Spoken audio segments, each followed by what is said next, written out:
In May of 2003, the schooner Norderlicht set out from the port of Tromsø in northern Norway. Hauling up the sails alongside the Dutch crew was a group of 20 artists and scientists, teachers and journalists.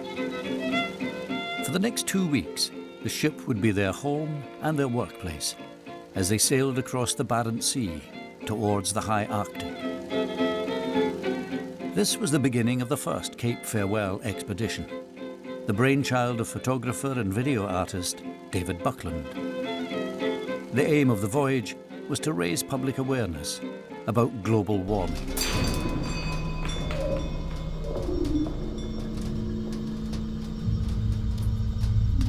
Okay, so we're on a boat and we've got a mixture of artists and scientists, and the scientists come from the people I've worked with before.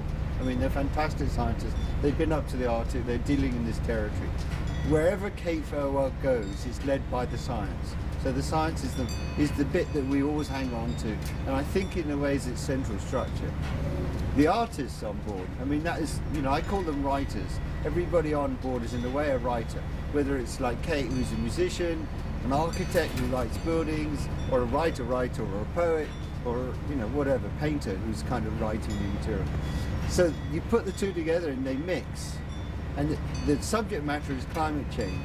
But what you learn about climate change is that actually it's such a strange grey subject, amorphous subject. You can't go head on at it.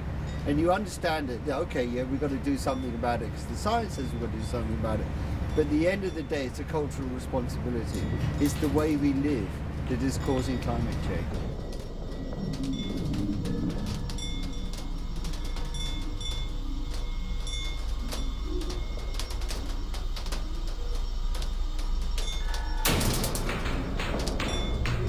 We've got ourselves in a situation where we are having to address the needs of people unborn. Not our own children, maybe not even our children's children, but generations after that. Even the most idealistic of thinkers and actors on the world stage in the past have really addressed themselves to problems of the present. To bear the weight of the future in this way is both interesting and difficult, and runs probably counter to our nature.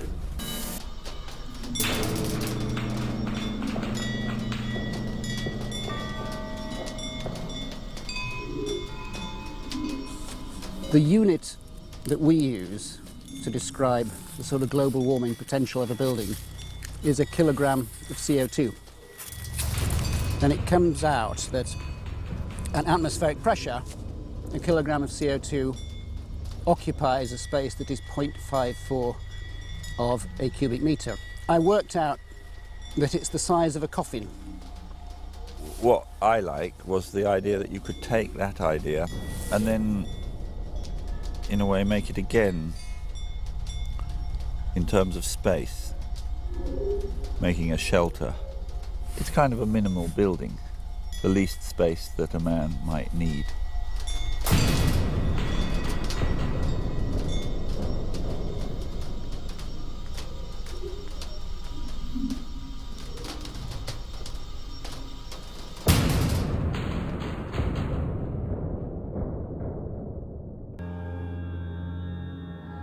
It's a fantastic creative source in this environment.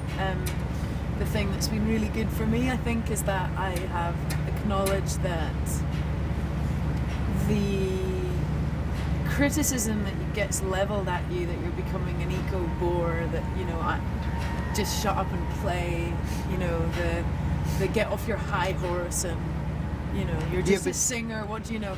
All that kind of criticism, I am going to go home and really be quite happy to just ignore now.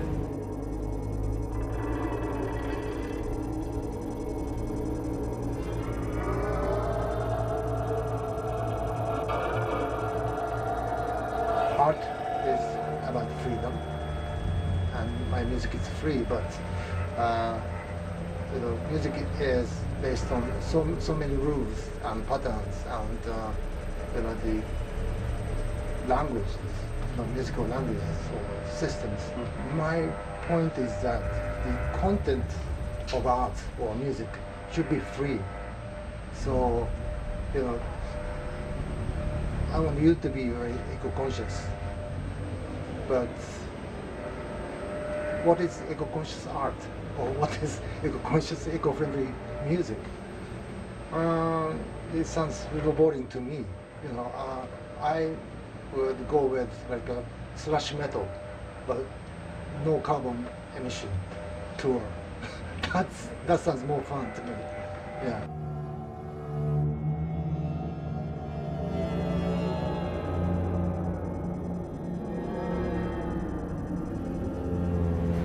If you're kind of going to challenge that, we've got to think about evolving another way, another structure for existence. That means a shift. If you get a shift, you will always find artists in that place because that's their territory. They like it when it's unstable and exciting going forward. So that's why the artists, you know, they should be here. This is their central place to be.